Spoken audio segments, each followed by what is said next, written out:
Welcome to 1315, the podcast that teaches teens to pursue Christ and defend their faith in everyday life. My name is Caleb Eckerd, and I'm the co-founder of the ministry Grounds for Faith. I'm sitting down with some of the brightest minds that follow Christ to answer the hardest questions, talk to them about what they've learned along the way, and find out what encouragements they might have for the next generation of believers. With that being said, why don't you go ahead and grab yourself a cup of coffee, have a sit, and start listening.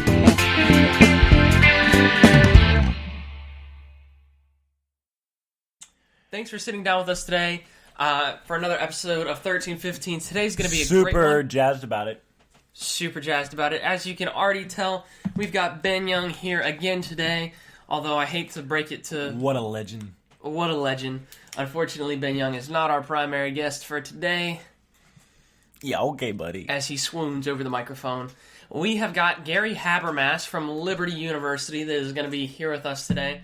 He is one of the top professors and apologists on the topic of the resurrection and evidence for the resurrection. Ben's pointing to the ceiling and says, that's how top he is. Well, congratulations.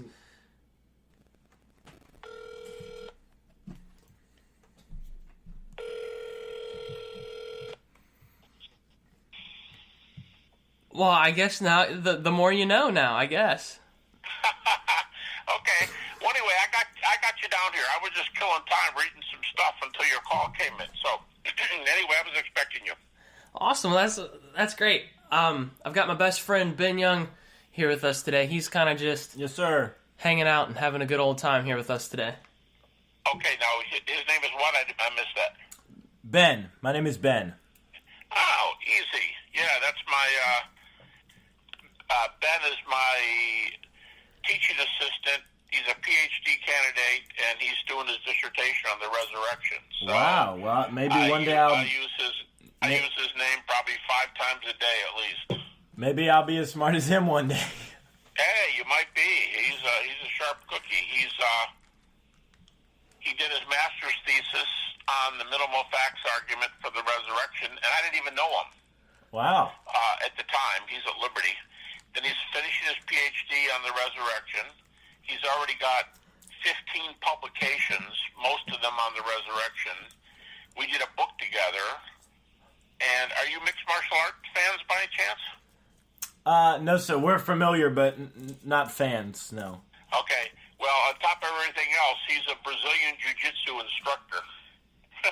Oh, man. So he's... In other words, don't mess around with him. He's smart and he's quick. He's smart and he's quick. And he played hockey here at Liberty for, I think, 3 years. But when he played juniors, which is a level you play out in public, he played at a level two levels below the NHL. Wow.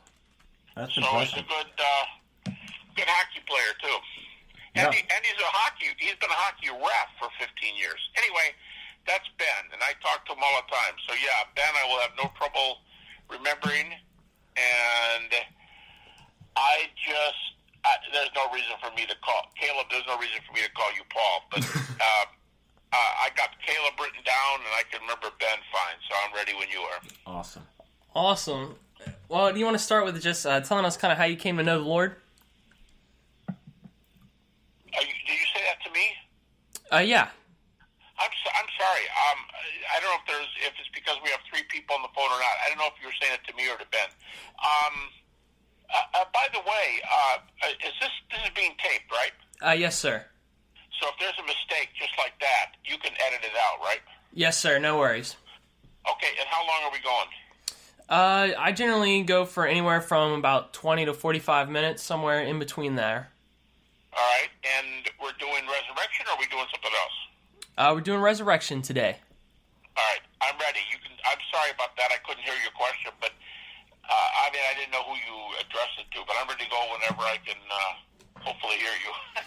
Yeah, just going ahead and just kind of tell us a little bit about yourself and how you came to know the Lord. Came to the Lord, or I am dropping. There's a few words dropping out. Came to know the Lord, or came to get involved in apologetics? Came to know the Lord. Okay. Well, I'm from Detroit, and I was raised in a German Baptist Church, and I became a Christian pretty early, about age 9, but then a number of years later, in my teens, I started having some super serious doubts.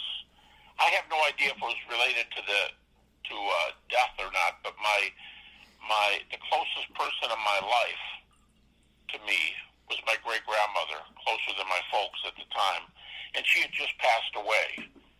And a few years later, I started having doubts. So while I was raised in a Christian home, my doubts were rather serious, and they went on for a long time. So what ended those doubts for you? Or when did you really start to seek to answer those doubts? Well, what happened was, when I started doubting, some of my friends and family and pastor were getting concerned about me, and he recommended that I quit reading apologetics. He thought it was causing me doubts. And so friends came alongside me, and they said, well, hey, look, if you're interested in evidences, why don't you check out this, and this? And they gave me a list of things like creation, archaeology. Did you hear that someone found the ark? Prophecy is coming true today. The New Testament's reliable. Anything they could think of to give me, to try to give me evidences. And some of them I thought were better than others, but I didn't think any of them really answered my questions. So I was kind of despairing of ever getting my questions totally answered. And one day I was studying, because my life at that time revolved around sports and hockey. I'm sorry, revolved around sports and my apologetics interests. And I kept reading, and I happened upon a reference in a book to the resurrection. And basically, the point was that we can demonstrate the resurrection, and that if the resurrection is true, Christianity is true. And that was just really different to me, and different than all the other arguments. So I decided, after studying the argument, that the resurrection was the only Christian argument for Christianity. I mean, I don't mean like for God's existence or life after death, but for Christianity, it was the only argument that I could rely on. So from that moment on, I started studying the resurrection. And as they say, the rest is history. I was convinced a few years into my study that the resurrection might really be looking good. And then I ended up doing my doctoral dissertation on the resurrection at a secular school. And half my committee didn't believe in it, as far as I knew. And but I kept studying the resurrection after that, because I was convinced it was on the path to, saving me from my doubts.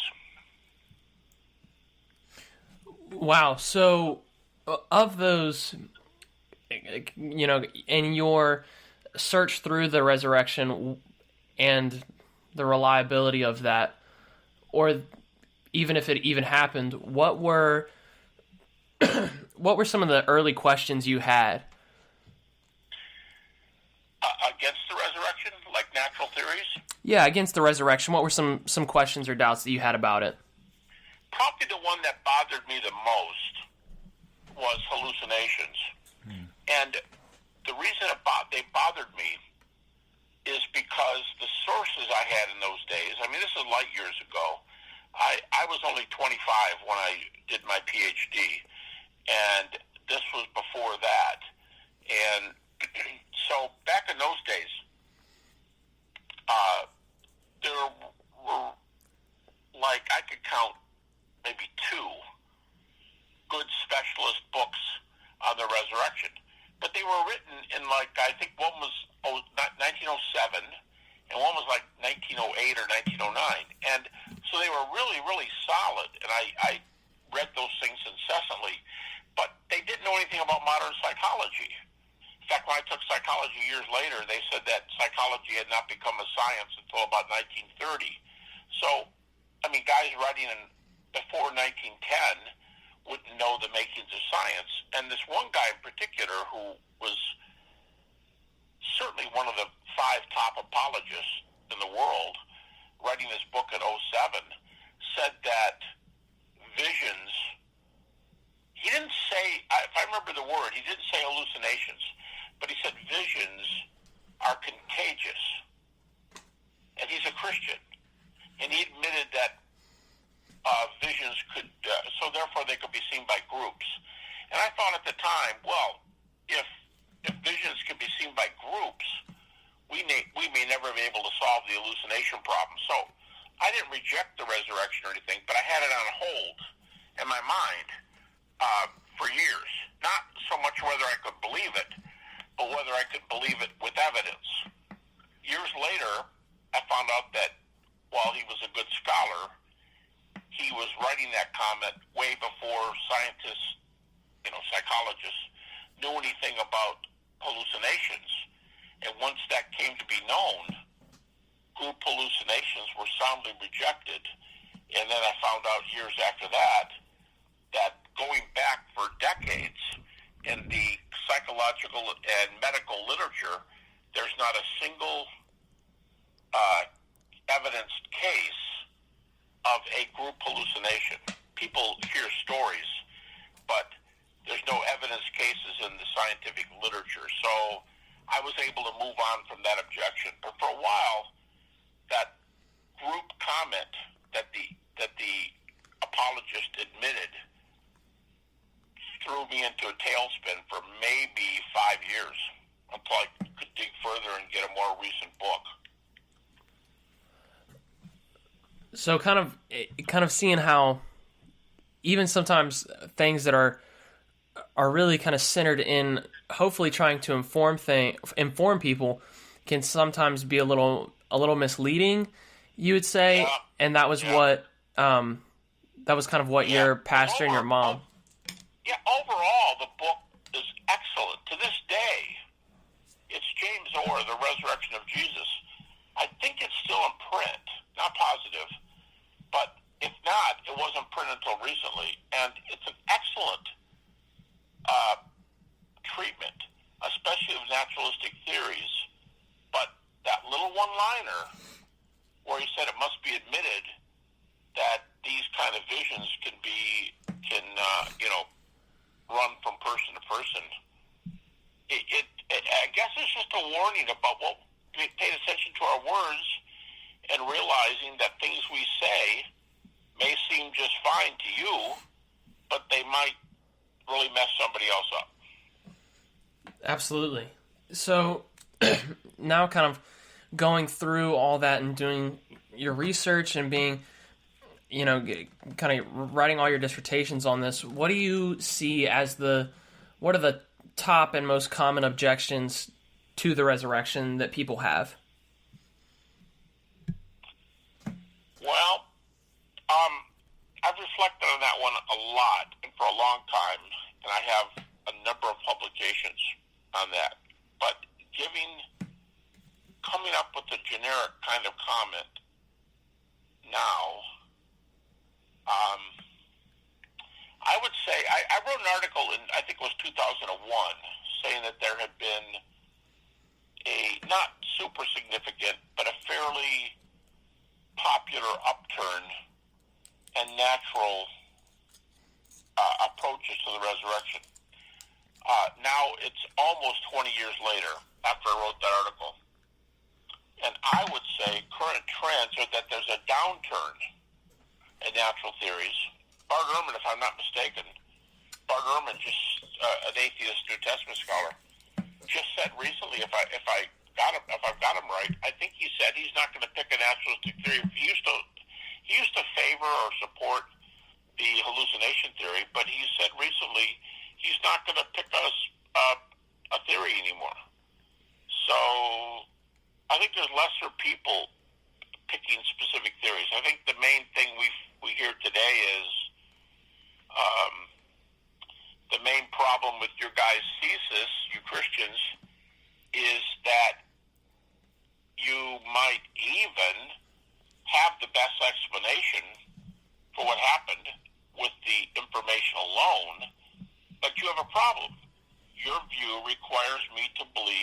another world. Call it Oz or Narnia or Middle Earth. But your theory requires me to believe in another world. And I don't believe in another world, namely a supernatural world. And if there's no supernatural world, there's no resurrection. So the comeback is anything is more likely than resurrection. It could be the dumbest theory in the world, but it's better than resurrection because it's just a fancier way of saying there's no such thing as resurrections. So it's a little bit of a derivative of David Hume's view in philosophy. And that's probably the most common approach today, is to say, first you got to tell me there's a world in which God could live and from which he could launch the resurrection of Jesus. Okay. Could you possibly explain any internal evidence within the Bible that you, maybe with how the way it's written or the way it's stated, that supports the resurrection within the Bible? And then if you could also maybe give some examples outside of the Bible? Well, I think the reasons I would give would be the same, but I would have references both inside the Bible and outside the Bible for each of the points. Okay. So, that's probably the way I would do it. But I'm kind of known for doing what I call the minimal facts argument, and it's an argument that says the New Testament does not have to be inspired. The New Testament doesn't even have to be, really reliable. In fact, the New Testament can even be unreliable, which I don't believe though, but the New Testament can even be unreliable, and the resurrection had happened.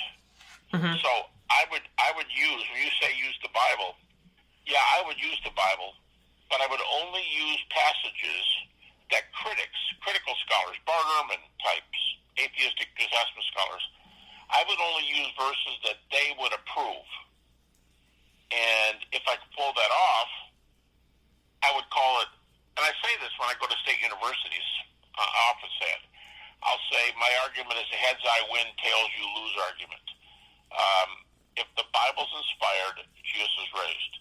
If it's pretty much inspired, Jesus is raised. If it's not inspired at all, Jesus is raised. You go, well, how do you pull that off? By using those minimal facts that everybody holds in common. And everybody holds them in common because they are supported by so many evidences. I mean, to give you one example, again, this famous atheist, Bart Ehrman, New Testament scholar, he argues that we have 15 independent sources for the crucifixion of Jesus. And, of course, Jesus had to be dead before he could be raised. So, yeah, he argues for 15 different sources for the crucifixion. Wow. So that's a kind of argument you could make with someone who is very far from recognizing inspiration, but still thinks we can know things about the New Testament. Okay. So some have often said, Jesus could have, on the cross, he could have fainted or he could have had his body taken. What would your response be to those claims? Well, I take an awful long time answering that. I am writing a magnum opus, my life's work. I've written 40-something books. 22 of them, 22-ish, are on the resurrection. I put together magnum opus. The crazy thing is 90% of it I've not said in any of those 22 books. So it's a totally different work. Well, in the section that you just asked about, how do we know Jesus died on the cross? I just finished 3 chapters on that subject. And let me just count. I think I'm going to have over 150 pages arguing that Jesus died on the cross. So I don't know how much you want me to give, there are a lot of good comebacks. In fact, of all the significant, the big name liberal scholars today, you'll hear them saying things like, "I would never question the resurrection," or "The resurrection is the best fact, strongest fact we have in the New Testament." I could give you a few. The primary medical view is that death by crucifixion is death by asphyxiation. So, if you don't have to have a medical degree, this argument goes, you don't need to have a medical degree. If you were a centurion having some knowledge of how men die on the battlefield, and you're sitting there watching Jesus, and in experiments where they've actually, in the majority of the experiments, one disagreed, but of the majority of experiments, if you hang in the low position, if they make a difference, they could tie you. Someone could tie you to monkey bars. And, of course, Jesus had his feet resting on something. But if someone tied you on boards, like a cross, and tied your ankles, you wouldn't live real long, because your body weight pulls down on your muscles, intercostal, pectoral, deltoid muscles around the lungs. And if you're hanging low on the cross or you're not pushing up to breathe, let's say you're there for a half hour, you're dead. You can't fake that. That's one popular theory. Another one is, another reason is that they came to Jesus and said that he was dead. They broke the legs of the other two men on each side of Jesus. But that's a famous, a well-known fact in crucifixion about requiring death blows. Like, yeah, the guy's dead, but let's just make sure. And they broke the ankles of the two men on each side of Jesus, presumably so they couldn't push up to breathe. But they came to Jesus and they stabbed him with the spear. Well, it's a long, drawn-out medical explanation. But by far, the majority of the dozens of medical doctors that have studied the description of the wound think that the spear went into the heart. And so basically the meaning is they thought he was dead anyway. But whether he was or wasn't, the spear wound definitely would have done it. So, I mean, those are two really strong medical reasons. I could give some other reasons, but let me just give one more. Historically, for the last 200 years, well, let's make it 150 years, the number one refutation of Jesus not dying is the critique of a German liberal in the 19th century named David Strauss. And David Strauss said the problem with the swoon theory that Jesus did not die is that it's self-contradictory. It's a logical problem. That even if you beat the guy up real severely and buried him, and he comes out just 2 days by our calendar later, Friday afternoon to Sunday morning, let's say a day and a half, if he comes out that quickly, he's going to be in sad shape. He's going to be limping badly for the nails. He's going to have worked open his side wound again. He'll be bleeding. He hasn't even washed his hair. And he would go up to his disciples, and what would they say? They would say, he's raised, praise the Lord. Well, we prayed and God answered our prayer. He's healed, but he is not risen. The limping, pale, bleeding guy we see in front of us is not risen. And so there's no way they would see him and proclaim resurrection. But you have to think it's a resurrection to get the belief of the resurrection. But you're not going to get it from the swoon. That's the way the argument goes. You're not going to get resurrection from the swoon. So there are others, but those are three biggies: asphyxiation, a heart wound, and what's called the David Strauss criticism that he could never convince anybody that he was raised from the dead. Yeah, so other people have have kind of come up with the idea that, well, or have proposed that Jesus could have, the disciples could have taken his body. Yeah. What would you say in response to that? Well, the first thing I'd say is virtually no professional skeptic. By that I don't mean just a guy who just goes off, but a person with a PhD in New Testament or theology or one of the relevant fields. Virtually nobody has taken that theory for 250 years. So there's got to be something wrong with it. And what's wrong with it? Usually you only have to mention one problem that people can't get around. And that is, there's a bunch. But the main thing is, the disciples, according to everybody, the disciples actually believed Jesus was raised from the dead. Now, if you're a liberal, you're going to say, yeah, they were mistaken. But they believed he was raised from the dead. Well, how could they honestly believe he was raised from the dead if they stole the bodies? And secondly, why would they keep pushing until their life was threatened many times? I'm not claiming you can prove they all died or something like that. But the four major Christians, Paul, Peter, James, the brother of Jesus, and John, are the four most influential Christians. Three of them, Peter, Paul, and James, their martyrdoms are reported within the first century, which is really, really early. Their martyrdoms are reported before 100 AD. And if these guys were martyred, but they knew they stole the body, how do we reconcile those two? And for that matter, how do you get James, the brother of Jesus, on board when he wasn't a believer? How do you get Paul, the unbeliever, on board when he wasn't a believer? So there's a lot of problems with it. But the main one is you could not account for these men having totally changed lives if they, in fact, knew they stole the body.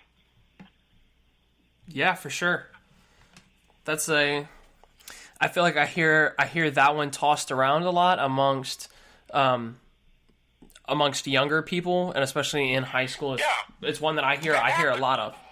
I hear that a lot when I'm on a secular campus, but I'm not trying to put anybody down. But I'll just make a general comment.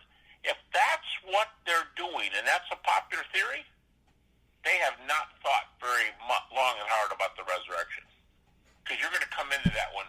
Bart Ehrman, who's this atheist New Testament scholar, he would laugh at that. He's an unbeliever. Every unbelieving scholar I know, I'd say 99% of them are going to laugh at that. Laugh. And they're unbelievers. Yeah, absolutely. Excuse me. So is there any other advice you would offer for young high school, young adults in their Christian walk, in their walk with the Lord? Yeah, a couple things. One thing I'd say is study apologetics and study the guys who are specialists, not the guys who, not the guys who say Jesus never lived and they've not studied anything to speak of, and they may be teenagers or they may be, they just haven't paid the price, except that they're angry and they're going off on things, and they say, oh, Jesus probably never even lived. I'd say spend your time reading people who are in the field, who have PhDs, like theology, classics, New Testament, history, philosophy. Read guys in relevant fields with PhDs and get stronger, because right now the data are firmly and many, many strong arguments favor Christianity. The other thing I'd say is if you are debating or dialoguing and you're a Christian, I would say don't think that this is totally decidable, or maybe even mostly decidable by your brain power. I'd say the second thing is be aware that this is a spiritual battle. Things are going on in the world, and I'll just give one example. The number one reason psychologically that people fall away from the Lord is not because they can disprove Christianity. They might think they can, but it's not because they can disprove Christianity. It's because, I'll give you two popular reasons. You can find this in the press. I mean, a good scholarly works. Either their lifestyle, whatever that means, you guys know it can mean a bunch of things, but either their lifestyle is not conducive to Christianity, so they know they can't both do X, whatever it is, and be a strong Christian, so they chose X. That's one of the reasons. And the second reason is, well, I don't know, maybe I could give more than two. But another reason is they read these guys who are not scholars, but they're their own age, or they listen to those kind of guys, and the guys don't know what they're talking about. They don't know where scholarship is. For example, a lot of the younger generation believes Jesus didn't live. I should say a lot, but a lot of the unbelievers in the younger generation believe Jesus never lived. Bart Ehrman, again, I keep going back to this guy. He's an atheist New Testament scholar, PhD, New Testament, atheist, non-Christian, and he says of the,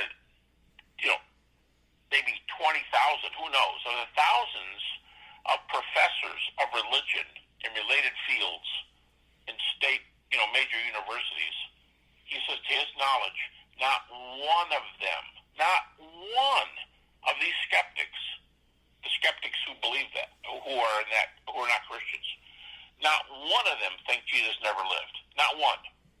But if you ask the younger generation, the millennials, what they think, maybe the majority view is Jesus doesn't live. Now, why do these two not go together? Because the younger generation doesn't read the scholars. If they did, they would see the problems with what they're saying.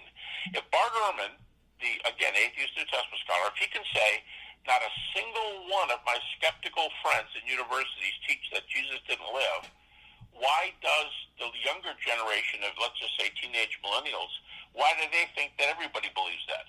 Because they're asking their buddies. They're asking their buddies in coffee houses, in the gym, when they're working out, and they're doing things like that. They're not checking the PhDs. So what's done in the popular market is not what's done in universities. And so I'd say those two things. Number one, study apologetics, know what the scholars say. And number two, keep your heart right with the Lord. Follow Him. That means attend a good church, read Scripture, think deeply about these things. Learn how to train your emotions. That's a very important thing because most doubt, according to surveys, most doubt is emotional doubt.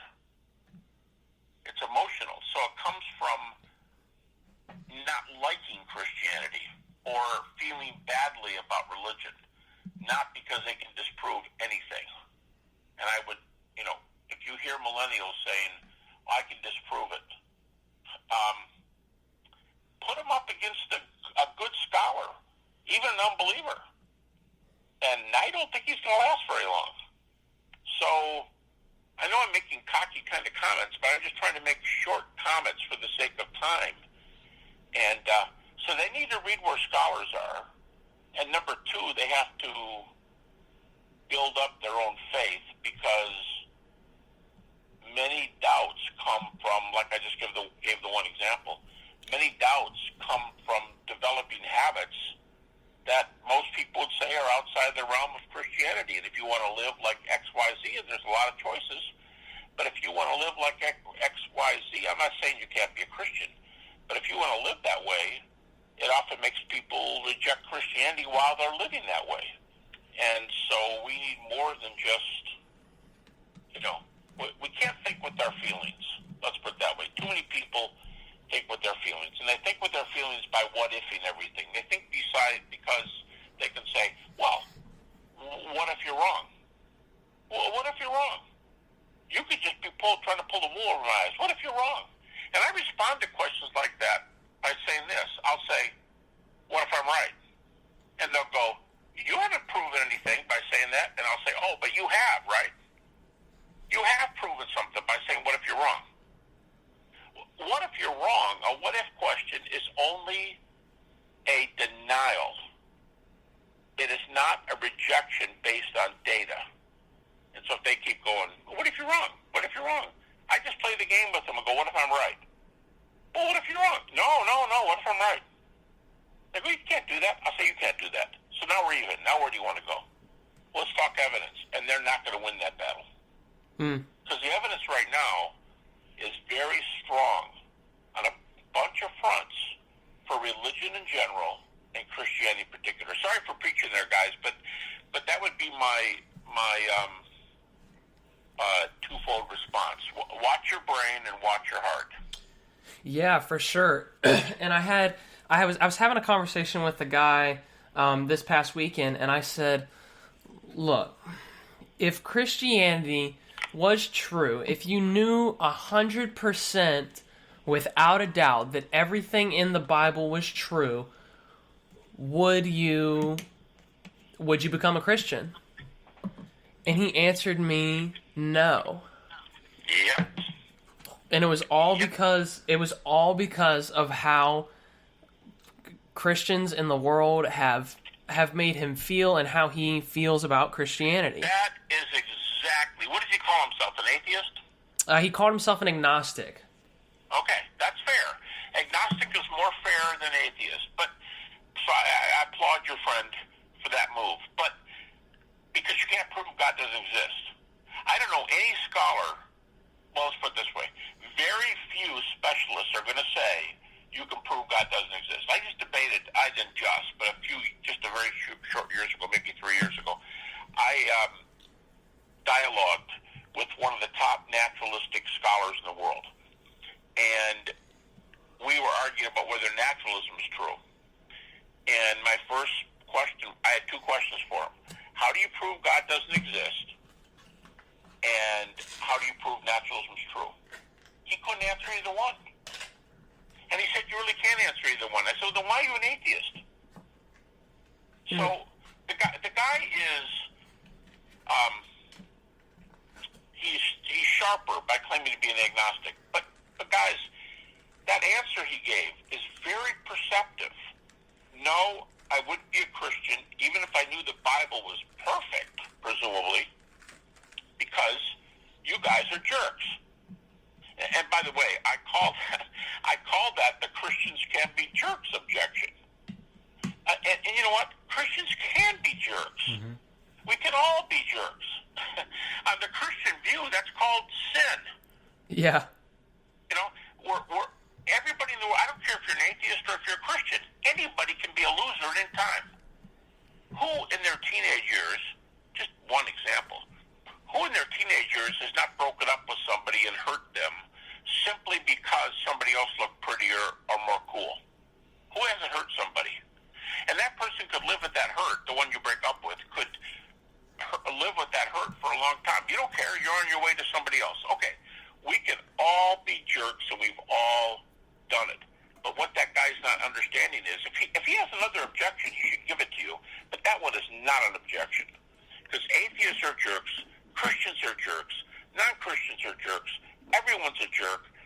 So if he tells me some of my Christian friends hurt me very badly, does he not understand that you can say, well, yeah, but a lot of my atheist friends have really hurt me. Okay, now where does that get us?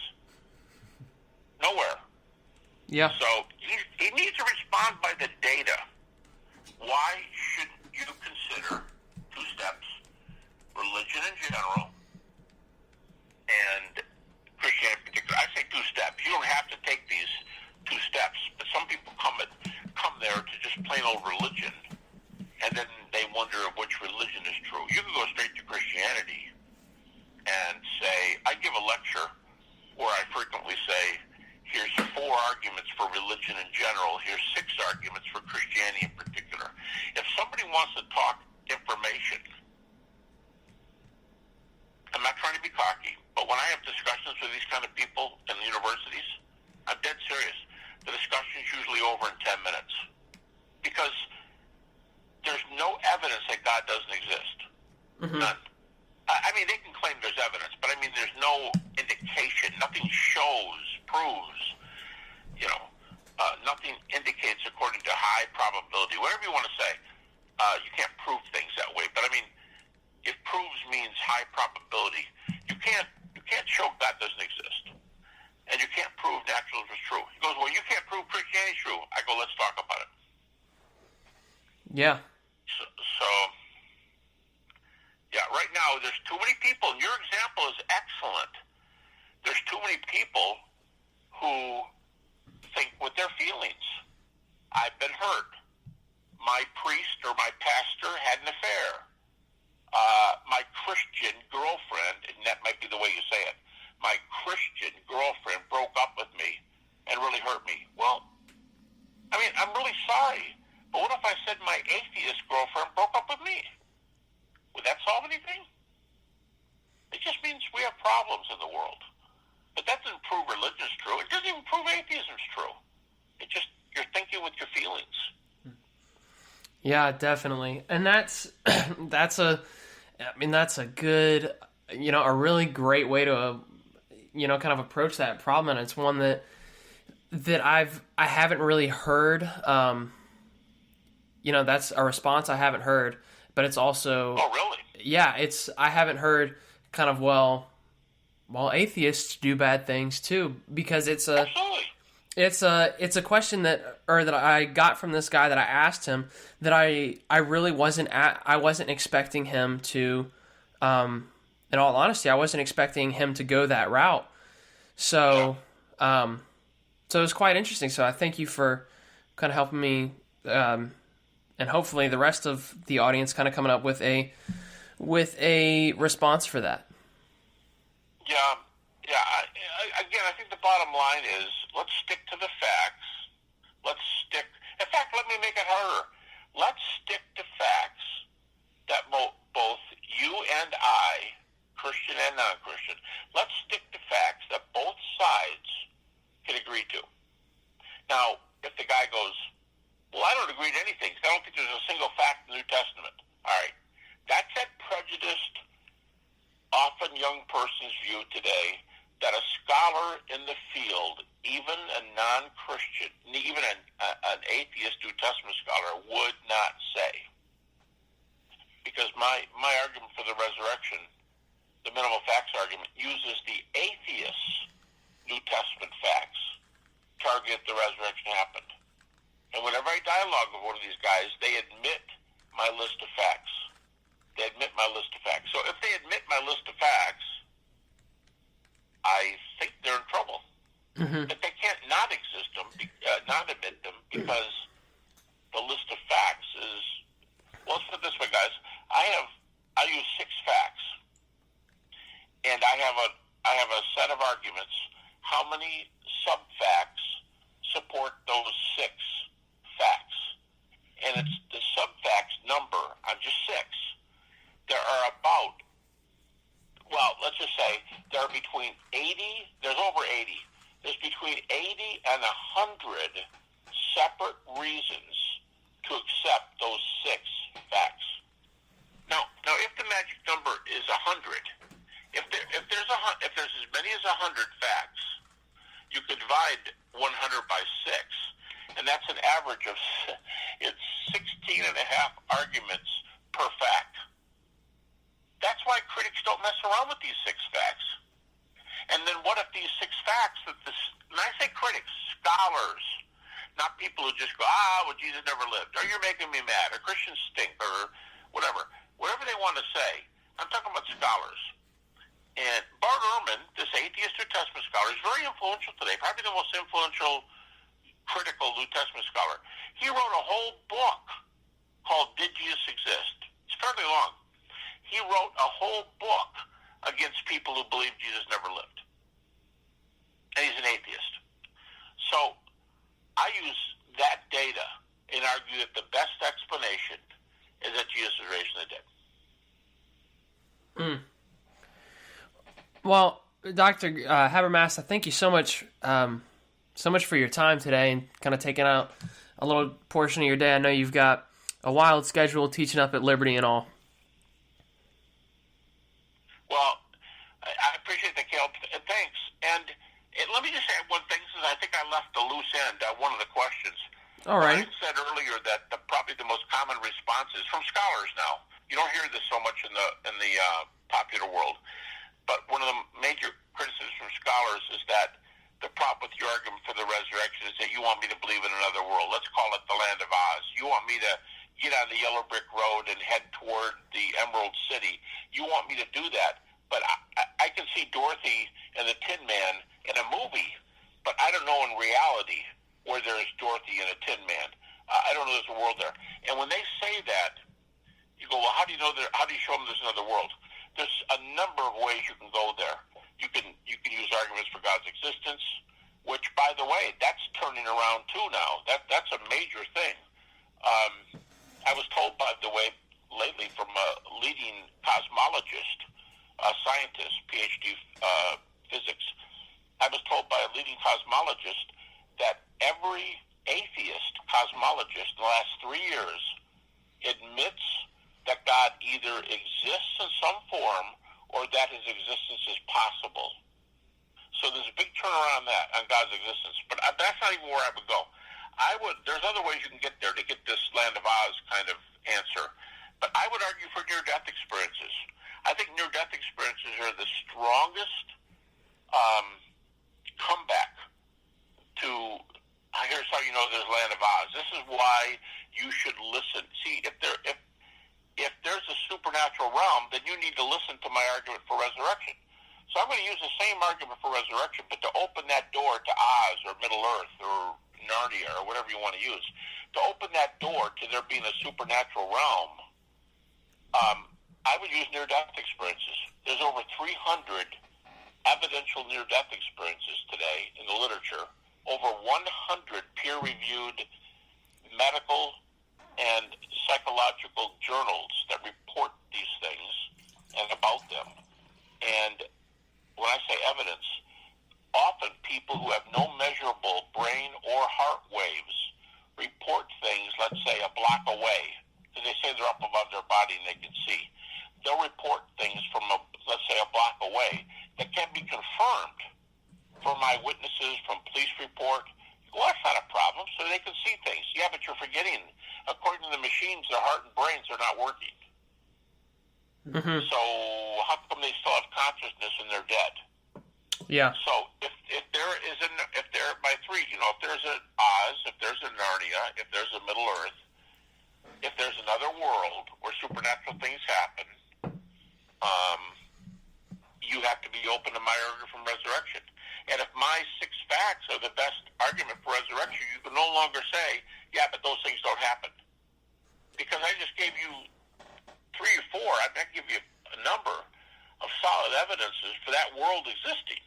That doesn't mean that Christianity's true or something. But you have to be open to Christianity being true if there's an Oz, a Middle Earth, or a Narnia. Yeah. So I would add that. There's a good answer to that. Other than that, but notice what they all have. Another one, by the way, is intelligent design arguments. But what I would say in general is what I said earlier. Study the scholars and work on your heart and your emotions. Those are the 2 main things I would say. Okay. And for the listener that is really interested in delving into the resurrection, you are one of the top guys to go to, and I was going to ask if there are any of your books that you would recommend these people checking out and where they could find those at. Okay, well, let me tell you the 3 major books they can get, depending on what level they want to read at. 3 books. Probably the 2 most technical ones are Mike Licona, Licona, Mike, Licona. It's called The Resurrection of Jesus, and it's published by InterVarsity. It's an excellent book. There are, I think it's fair to say, a couple dozen scholars who recommend the book, and you'd be surprised at who's recommending it, because a number of them, knowing them, you get the feeling they don't even take this view, but they're just saying this book's excellent. The Resurrection of Jesus by Mike Licona. Then N.T. Wright, N.T.W.R.I.G.H.T., called The Resurrection of the Son of God. That's excellent. And that's by Fortress Fortress is the publisher. And then a little easier to understand would be the same Mike Wacona that I just recommended. Mike Wacona and I wrote a book, The Case for the Resurrection of Jesus, and it's published. The publisher is Kregel, Kregel. All three of them are readily available on Amazon. But the third one is probably the most digestible if you're not a specialist, and it's The Case for the Resurrection of Jesus, Habermas and Lacona, Kregel Books. Awesome. Well, I think Ben and I will give some of those a read, and we hope that the rest of the listeners will as well. Thanks again so much for your time.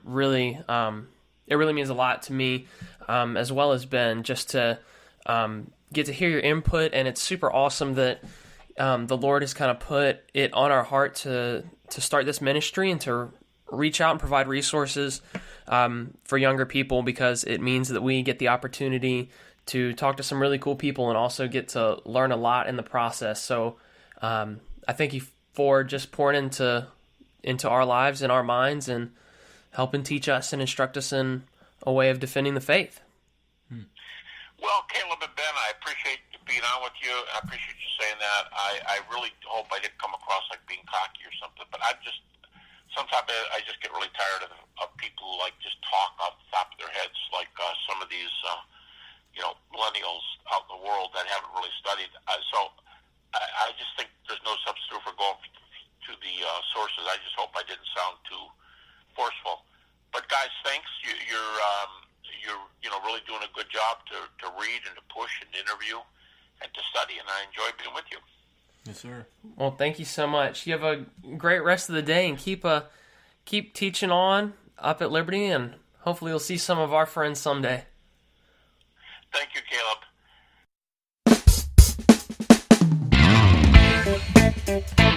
Caleb.